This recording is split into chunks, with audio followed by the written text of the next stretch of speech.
రేవంత్ రెడ్డి వచ్చినాక కాంగ్రెస్ పార్టీ మస్తు రేవున పడ్డది, సర్కారు ఏర్పడ్డది, చక్కని పాలన నడుస్తున్నది. అంతకు ముందు తీరు పార్టీలో ఏ లొల్లు లేవు అనే మాటలు అక్కడక్కడిన పడ్డాయి. కానీ రాజగోపాల్ రెడ్డి రూపంలో రణరంగమే షురువైందట కాంగ్రెస్ పార్టీలా. వస్తే నాకు మంత్రి పదవన్న రావాలి, లేకుంటే రేవంత్ రెడ్డి కూర్చన్న ఊలిపోవాలనే ఉపాయాలు వేస్తున్నాడట రాజగోపాల్ రెడ్డి. వాళ్ళని వీళ్ళని బతిలాడు, పదవిస్తామని ఇయ్యనందుకు అలుగుడు, కార్యకర్తలు వాటర్ ట్యాంకులు ఎక్కుడు, ఢిల్లీ పెద్దలను కలిసి ఫైరోగులు చేసుడు, ఇవన్నీ కాదు, కొడితే ఏను కుంభస్థలాన్నే కొట్టాలి, తనకు మంత్రి పదవి ఇయ్యని సర్కారు ఉంటే ఎంత లేకుంటే ఎంత అన్నట్టు చేసిండట.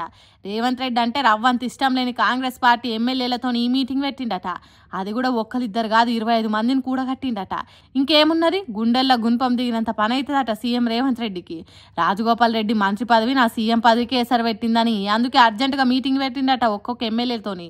నువ్వు మీటింగ్కు పోయినవా, పోతే ఏం చర్చించిండ్రు, సర్కార్ను కూల్చే కుట్రలేంటి అని బుద్గరించుకుంటా అడుగుతున్నాడట ఎమ్మెల్యేలను. దీంతో రేవంత్ రెడ్డి వర్గం జనానికి గజ్జు గజ్జ అంటాందట. ఇప్పుడు కాంగ్రెస్ సర్కార్ ఉండాలన్నా ఊసిపోవాలన్నా అనేది రాజగోపాల్ రెడ్డి చేతులకు పోయింది. ఎంత ఘోరం అయిపోయాయని బాధపడి కాడికి వచ్చిందట కాంగ్రెస్ పార్టీల పరిస్థితి.